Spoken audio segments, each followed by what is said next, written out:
Good morning everybody. Ramanujan academy వారి online క్లాసులకి స్వాగతం సుస్వాగతం. ఈరోజు మనం చెప్పబోయే క్లాసు రాఘవేంద్ర మెటీరియల్లోని ప్రాక్టీస్ పేపర్ నెంబర్ 17లోని అర్థమెటిక్ విభాగం గురించి చాలా క్షుణ్ణంగా ఎక్స్ప్లెయిన్ చేస్తాను. చాలా జాగ్రత్తగా వినండి. వింటారు కదా?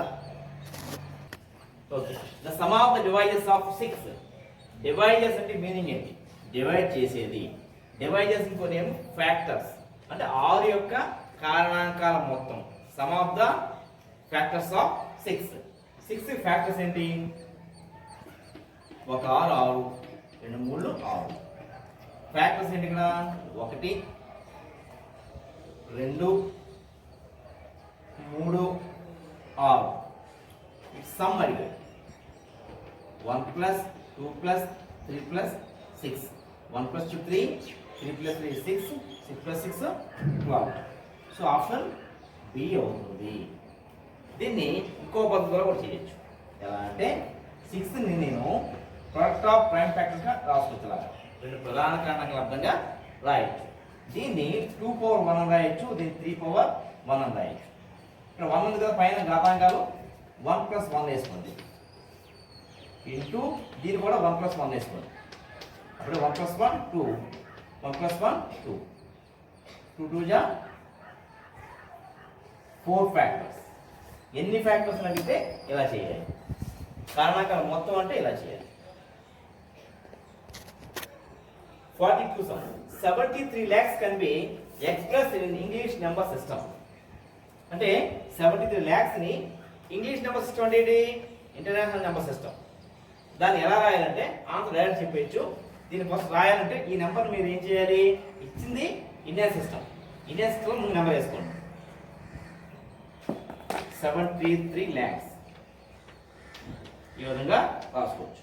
ఇప్పుడు కామాలు ఏం చేయాలంటే ఇంటర్నేషనల్ సిస్టమ్ ప్రకారం కామాలు పెట్టాలి. ఇక్కడ కామాలు తీసి ఇక్కడ పెట్టుకోండి. ఇప్పుడు 1s 10s 100s 1000s 10,000 100,000 and millions.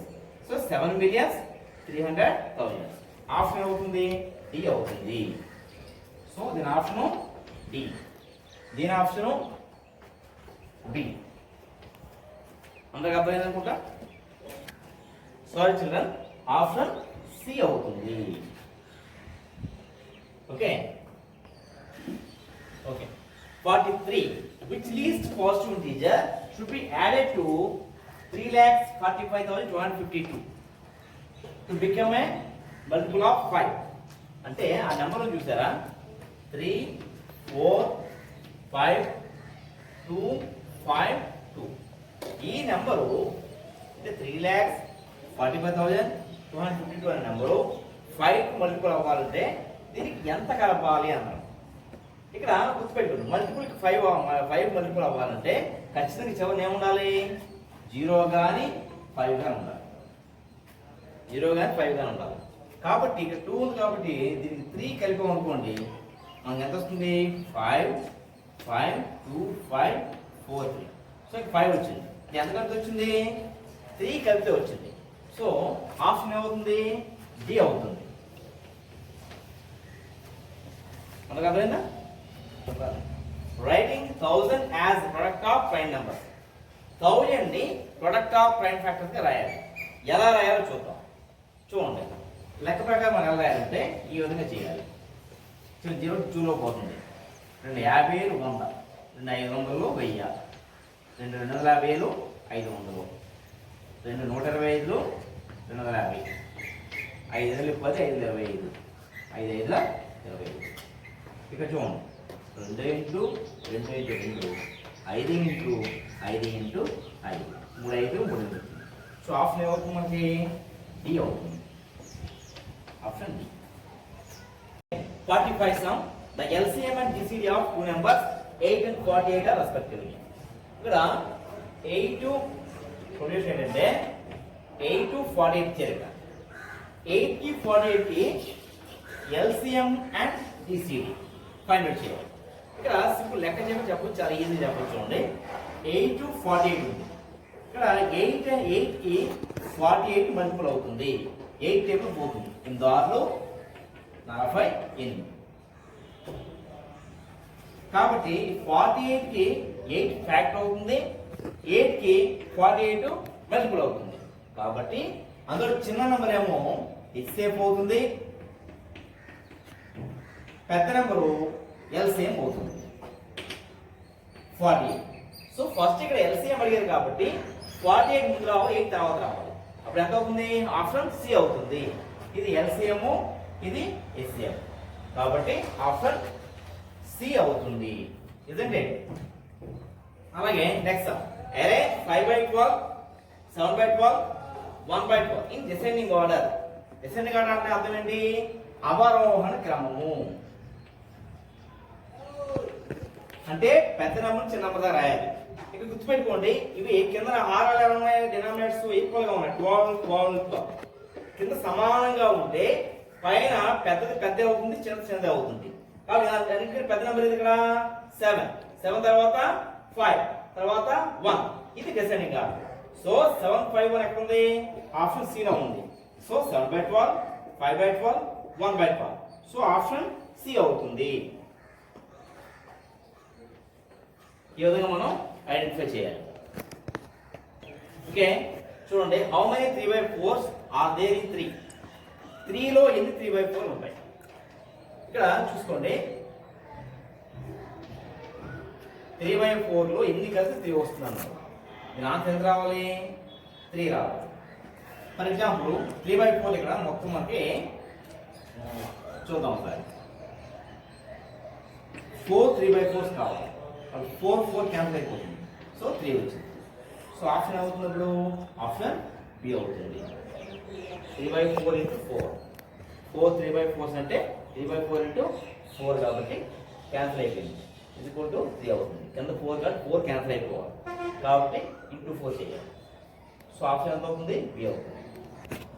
ఇంకా మీకు సింపుల్గా అర్థం అవ్వాలంటే చూడండి, 3/4 ప్లస్ 3/4 ప్లస్ 3/4 ప్లస్ 3/4 కలిపితే ఇది లైక్ ఫ్రాక్షన్స్ కాబట్టి 4 వేసుకున్నాం.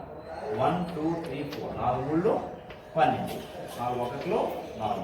చూసారు కదా, 3/4 1 2 3 4 కలిస్తే మన ఆన్సర్ ఎంత వచ్చింది? 3 వచ్చింది. మనకు అర్థమైందా? Okay, adding difference and some of 6.002 and 8.112 అంటే ఈ రెండు కలిపితే ఒక ఆన్సర్ వస్తుంది. అంటే సమ్. సో 6.002 8.112 అంటే 4 1 1 8 plus 6 14. ఇప్పుడు డిఫరెన్స్ చేద్దాం. డిఫరెన్స్ అంటే పెద్ద నెంబర్ పైన తీసుకోండి. 8.112 6.00 212 కూడా 0 1 1 8 plus 6 2.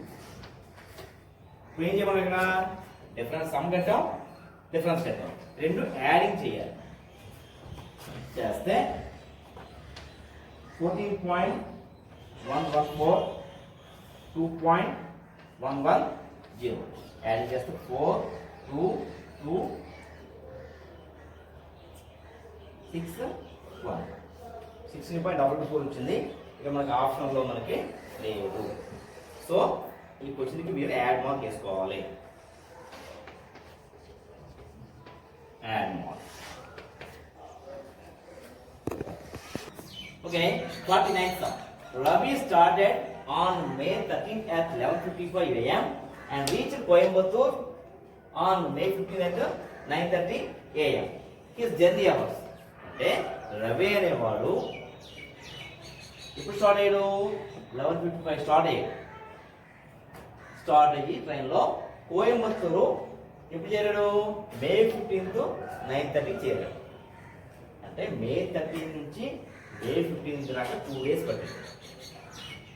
2 days కాబట్టి 24 + 24 48 hours అవుతుంది. ఇక్కడ మనకి 48 దగ్గర ఉన్న నెంబర్ ఇది ఇక్కడ ఆప్షన్ డి. కాబట్టి ఈ విధంగా గెస్ట్ చేసి దగ్గర నెంబరు డి అని పెట్టేయచ్చు. మనకు అర్థమైంది కదా? ఈ విధంగా దగ్గర నెంబర్ గెస్ట్ చేసి చేయొచ్చు, కానీ లెక్క ప్రకారం చేయాలండి. చూడండి ఇక్కడ మే 13th 11:55 AM నుంచి మే 14th నెక్స్ట్ డే అనమాట. మే 14 11:55 దాకా 24 hours.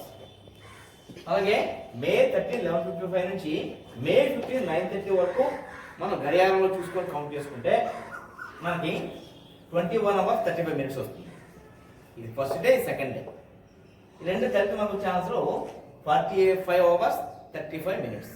ఈ విధంగా ఈజీ కదా, ఎందుకంటే మే 13 స్టార్ట్ అయ్యాయి, మే 15 వెళ్ళారు. అంటే 2 days కంటిన్యూ, 2 రాత్రులు కంటిన్యూగా ప్రయాణం చేశారు. అంటే 48 hours ప్రయాణం చేశారు. 24 + 24 48 hours ప్రయాణం చేశారు. 48 పూర్తిగా అంటే నెక్స్ట్ డే కూడా మే 15 కూడా 9:30 కాకుండా 11:59కి వెళ్ళారు అనుకోండి, ఖచ్చితంగా 48 hours అవుతుంది. కానీ 2 గంటల 20 నిమిషాలు ముందే వెళ్ళిపోయారు, 9:30కి వెళ్ళిపోయారు. అంటే 48 కంటే కొంచెం తక్కువ. కానీ ఇచ్చిన ఆప్షన్స్లోని 48 దగ్గర ఏది ఉంది కదా, 45 hours 35 minutes ఉంది.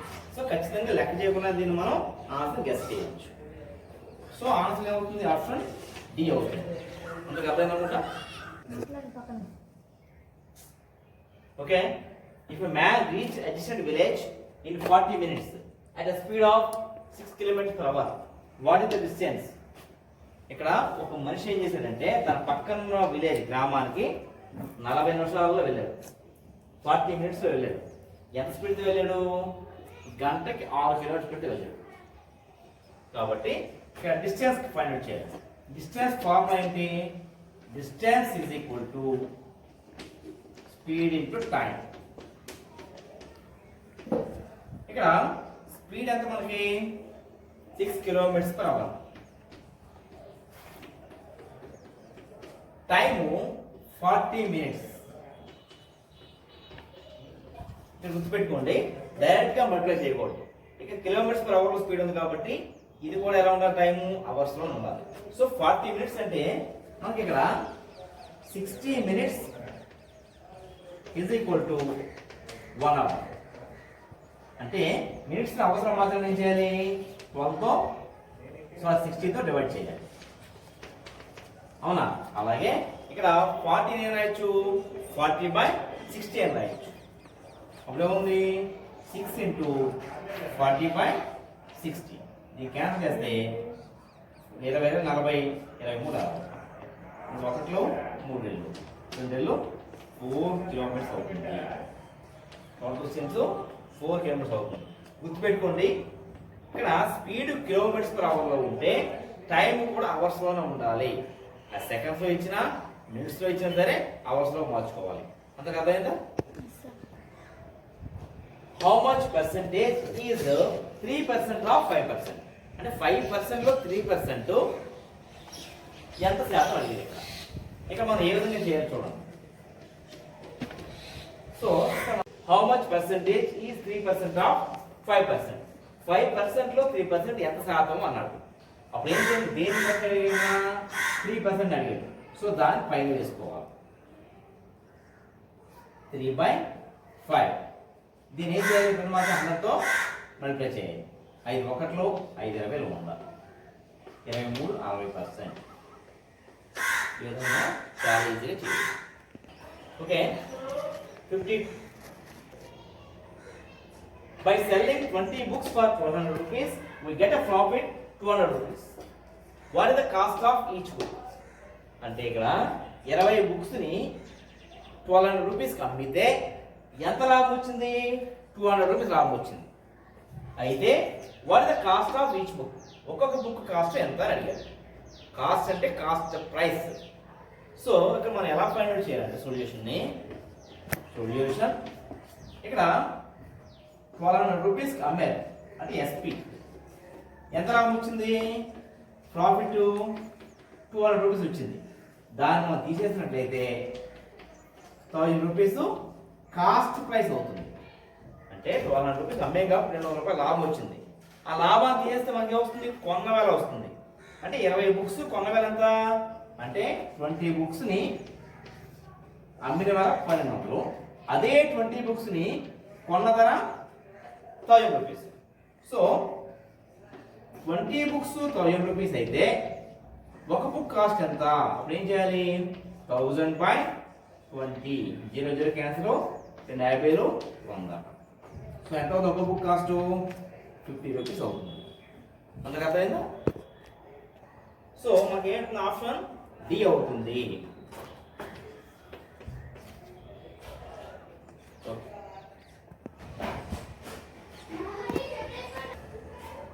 Okay, if a particular amount is doubled in 16 years, find the rate of interest. ఇక్కడ డబుల్ అనే లెక్కలు ఆల్రెడీ మీకు చెప్పాను నేను. డబుల్ అయినప్పుడు ఏం చేయాలంటే r is equal to 100 by time. 100 is equal to time in the 16 years. దీన్ని కుట్రలు చేస్తే 4 2 16 4 25 100. So 25 by 4. దీన్ని సింప్లిఫై చేస్తే మనకు వచ్చే ఆన్సర్ 4 6 24. ఒకటి శేషం, ఒకటి పైన కింద 4 వేసుకోవాలి. సో వచ్చిన ఆన్సర్ ఎంత 61/4%. ఆప్షన్ అవుతుంది సి అవుతుంది. అందరూ అర్థమైందా? Okay, a flat is in the shape of a rectangle. Its length is 20 meters and width is 12 meters. Then the cost of fencing the flat if the 1 meter wide cost 5 rupees. అంటే దీని చుట్టూ కూడా ఇది ఒక ఏ ఆకారం ఉంది, దీర్ఘ చతురస్రాకారంలో ఉంది, రెక్టాంగిల్ షేప్ లో ఉంది. దీని లెంగ్త్ ఏమో 20 మీటర్స్, విడ్త్ అన్న బ్రెడ్త్ ఒకటే 12 మీటర్స్. అయితే దీని చుట్టూ కంచె వేయడానికి 1 మీటర్ ఎంత ఖర్చు అవుతుంది? 5 రూపీస్ ఖర్చు అవుతుంది. చుట్టూ కంచె వేయాలి కాబట్టి మనం ఏం ఫైండ్ అవుట్ చేయాలి? ఇక్కడ చుట్టుకొలత ఫైండ్ అవుట్ చేయాలి, అంటే పెరిమీటర్ కట్టాలి. సో పెరిమీటర్ ఫార్ములా ఏంటి? P is equal to 2 of L plus B. అంటే 2 into L అంటే 20 మీటర్స్ ప్లస్ B అంటే 12 మీటర్స్ చేస్తే 2 into 20 plus 12 32. ఇక్కడ 64 మీటర్స్ వస్తుంది. 1 మీటర్ కాస్ట్ మనకి 5 రూపీస్ కాబట్టి 64 మీటర్స్. 64 into 5 చేస్తాం కదా, 5 4 20, 2 5 6 32 38. సో 320 రూపీస్ అవుతుంది. సో ఆన్సర్ ఎంత అవుతుంది? 320 రూపీస్. ఆప్షన్ బి అవుతుంది. A tank is cuboid with area of the base 6500 centimeters square. It's filled in with 2.6 cubic meters water. Find the depth of the water. ఇక్కడ water tank ఏ shape లో ఉంది? Cuboid shape లో ఉంది, అంటే దీర్ఘగణ ఆకారంలో ఉంది. ఇక మనకి ఏమి ఇచ్చారు ఇక్కడ చూడండి, area of the base. Base అంటే భూమి కింద ఉన్న అడుగు భాగం, దీని తాలూకా ఏరియా ఇచ్చారు. కింద బేస్ ఏ షేప్ లో ఉంది? రెక్టాంగిల్ షేప్ లో ఉంది. అంటే దీని ఏరియా అంటే ఏమవుతుంది? ఇక్కడ area of the base is equal to L into B అవుతుంది. ఎందుకంటే area of rectangle form L into B కాబట్టి. దాని వాల్యూ ఎంత ఇచ్చారు? ఇక్కడ 6500 ఇచ్చారు. 6500 సెంటీమీటర్ స్క్వేర్. నెక్స్ట్ ఇది వాటర్ వేసారు. ఇందులో ఎంతవరకు వేసారు? 2.6 క్యూబిక్ మీటర్స్. అదేంటి ఏం ఇచ్చారు? ఇక్కడ volume of the water, or water tank. So volume is equal to formula మనకి LBH. క్యూబాయిడ్ షేప్ కాబట్టి length into breadth into height.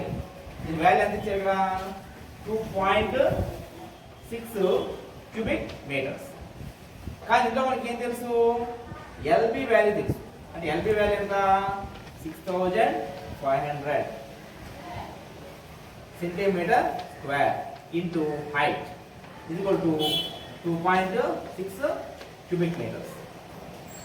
So then height is equal to 2.6 cubic meters by 6500 centimeter square. దీన్ని simplify చేద్దాం. Okay sir. దీన్ని simplify చేసినట్లయితే ఇక్కడ ఏమి ఇచ్చారు? 2.6 cubic meters ఇచ్చారు. 2.6 cubic meters by కింద మనకి 6500 సెంటీమీటర్ స్క్వేర్ ఇచ్చారు.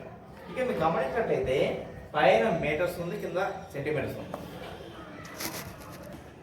ఓకే చూడండి, ఇక్కడ 2.6 క్యూబిక్ మీటర్స్ అంటే పైన మీటర్లో కింద సెంటీమీటర్లో ఉంది కాబట్టి రెండు కూడా సెంటీమీటర్స్ మారాలంటే ఇక చూడండి, ఇక్కడ మీటర్ క్యూబ్ అంటే అర్థం ఏంటి?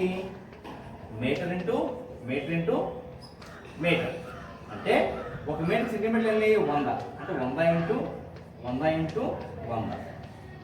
ఇప్పుడు ఎంత అవుతుంది? ఇది 10 lakhs అవుతుంది. ఈ విధంగా 10 lakhs అవుతుంది. 10 lakhs క్యూబిక్ సెంటీమీటర్. కాబట్టి దీన్ని ఏం చేయాలి? h is equal to 2.6 into 10 lakhs by 65,000. దీన్ని సింప్లిఫై చేసినట్లయితే మనకి ఎంత వస్తుంది? 400 సెంటీమీటర్స్ వస్తుంది. అంటే ఎంత అవుతుంది? 4 minutes అవుతుంది. అంతకు అర్థమైందా? సో ఆప్షన్ ఎంత అవుతుంది? 4 minutes కాబట్టి ఆప్షన్ డి అవుతుంది. మనకు అర్థమైందా? Okay. If the length of the shadow of a stick of length 1.4 meters is 1.3 meters, then the length of the stick whose shadow length is 5.2 meters. జనరల్గా ఏదైనా ఎండలోని ఏదైనా stick నిలబడ్డాం అనుకోండి, దాని నీడ ఖచ్చితంగా అలా పడుతుంది. చూడండి కదా, దీని పొడ ఎంత ఉందో షాడో కూడా అంత ఉండదు, తగ్గుతుంది. అలాగే చూడండి, 1.4 meters పొడవు ఉండే ఒక స్టిక్ నిలబడితే దాని షాడో ఎంత వచ్చింది కదా? 1.3 meters వచ్చింది. అయితే ఇంకో స్టిక్ తీసుకున్నాం. ఇంకో స్టిక్ 5.2 meters షాడో ఉందట. ఆ స్టిక్ పొడవు ఎంత అని అడిగారు. ఇక్కడ గుర్తుపెట్టుకోండి, దీని రేషియో స్టిక్స్ తాలూకు రేషియో ఎంత ఉందో షాడో తాలూకా రేషియో కూడా అంతే ఉంటుంది. రేషియో నిష్పత్తి అంటే ఈ పొలం ఉన్నాయి కదా స్టిక్స్, వాటి నిష్పత్తి ఎంత ఉంటుందో వాటి నీడలేక నిష్పత్తి కూడా అదే ఉంటుంది.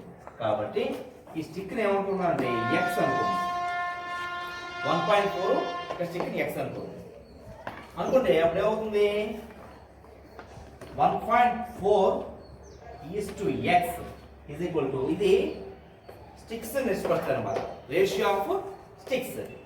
వాటి నీడల నిష్పత్తి ఏమవుతుంది? షాడో యొక్క నిష్పత్తి చూడండి, 1.3 ఈజ్ టు 5.2 అవుతుంది. ఇక్కడ రెండు కూడా ఎలా ఉన్నాయి? They are in the proportion, అనుపాతంలో ఉన్నాయి. ఏమైనా నిష్పత్తులు అనుపాతంలో ఉంటే వాటి అంత్యమ లబ్ధం ఈజ్ ఈక్వల్ టు మధ్యమ లబ్ధము, product of means equal to product of extremes. ఇప్పుడు ఏమవుతుంది? x into 1.3 is equal to 1.4 into 5.2.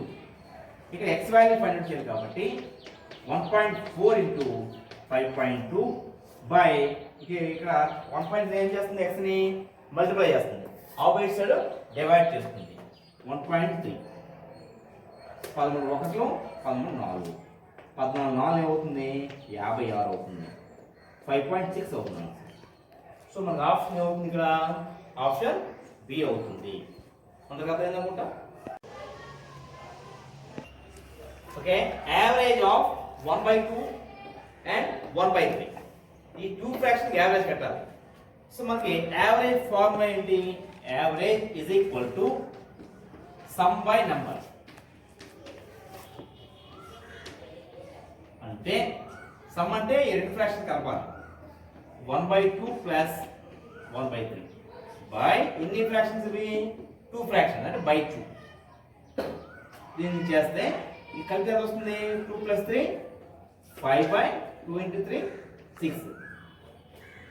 2 3 కలిపి పైన వేయాలి, 2 మల్టిప్లైస్ కింద వేయాలి బై 2.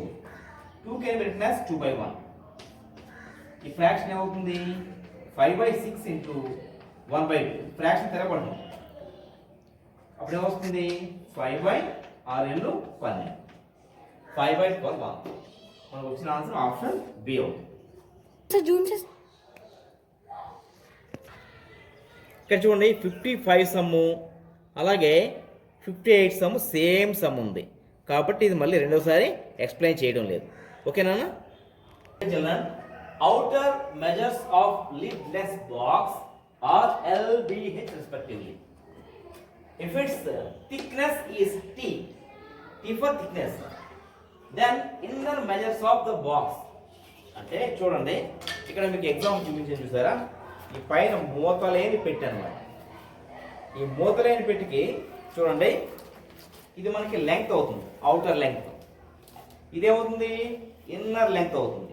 దీనికి ఇటుపక్క ఒక విడ్త్ ఉంది, ఇటుపక్క ఒక విడ్త్ ఉంది. అంటే L మైనస్ ఇది T, ఇది T అయితే L మైనస్ 2T అవుతుంది లోపల. అలాగే బ్రెడ్త్ తీసుకున్నట్లయితే బయట బ్రెడ్త్ ఏంటి? B అవుతుంది. లోపల పెడితే అవుతుంది ఇది హెచ్ ఇది టీ టీ కాబట్టి ఏమవుతుంది బి మైనస్ 2t అవుతుంది. అలాగే హైట్ తీసుకున్నట్లయితే ఈ పైన మూత లేదు కానీ అడుగులు మాత్రం థిక్నెస్ ఉంటుంది కదా, అడుగున పెట్టి ఉంటుంది కదా, హెచ్ అవుతుంది మొత్తం. ఈ అడుగు చిన్న ముక్క ఏమవుతుంది టీ అవుతుంది, హెచ్ మైనస్ టీ అవుతుంది. దీన్ని ఆబ్జెక్ట్ రూపంలో కాకుండా బొమ్మల రూపంలో చెప్తాం. ఇక్కడ బొమ్మలో చూసినట్లయితే ఇది చూసారుగా, ఇది బయట లెంగ్త్, ఇది లోపల లెంగ్త్. పైన ఎంత ఉంది ఎల్ ఉంది. ఇది థిక్నెస్ టీ, ఇటువైపు థిక్నెస్ ఉంది, ఇటువైపు థిక్నెస్ ఉంది. లోపల లెంగ్త్ ఏమవుతుంది L minus T plus T అవుతుంది, 2t అవుతుంది. అలాగే ఇది బయట బ్రెడ్త్, లోపల ఏమవుతుంది బి మైనస్ ఇక్కడ టీ ఉంది, ఇక్కడ టీ ఉంది, బి మైనస్ 2t అవుతుంది. ఇక్కడ చూసారు కదా, ఇది మొత్తం length H, height sorry height H. ఇది ఇక్కడ ఏమవుతుంది ఈ థిక్నెస్ టీ తీసేస్తే ఉంది హెచ్ మైనస్ టీ అవుతుంది. సో ఇన్నర్ మెజర్మెంట్స్ ఏమవుతాయి అప్పుడు L minus 2t, B minus 2t, H minus T. So option అవుతుంది సి అవుతుంది. మనకు అర్థమైంది children? Okay, last and final sum. What is the simple interest at the rate of 2 paisa for 1 rupee for 3 months on 6400 rupees? అంటే ఇక్కడ ఎలా ఇచ్చారు, ఇక్కడ 6400 రూపాయలు అప్పు తీసుకున్నాము. ఇంట్రెస్ట్ అలాగా 1 రూపాయికి 2 పైసలు, ఎన్నాళ్ళకి 3 నెలలకి. చూడండి 1 రూపాయికి 2 పైసలు అయితే ఎన్ని రూపాయలు ఇక్కడ 6400 రూపాయలు ఉన్నాయి. సో 6400 ఇంటూ 2 పైసలు గుణిస్తే వస్తుంది 12800 పైసలు. ఇది రూపాయలు మార్చామనుకోండి, ఈ 2 పాయింట్ పెడతారు, అప్పుడు ఎంత వచ్చింది మనకి 128 రూపీస్ వచ్చింది. కాబట్టి ఇంట్రెస్ట్ ఎంత అవుతుంది ఇక్కడ 128 రూపీస్ అవుతుంది. సో ఆప్షన్ సి అవుతుంది. అలాగే ఓకే చిల్డ్రన్, ఇది రాఘవేంద్ర మెటీరియల్లోని ప్రాక్టీస్ పేపర్ నెంబర్ 17లోని అర్థమెటిక్ విభాగంలోని అన్ని లెక్కల్ని క్లియర్గా ఎక్స్ప్లెయిన్ చేయడం జరిగింది. కాబట్టి మీకు ఇచ్చినటువంటి మెటీరియల్ చూసి చాలా జాగ్రత్తగా ఆన్సర్ చేస్తాను ఆశిస్తున్నాం. All the best. Thank you very much.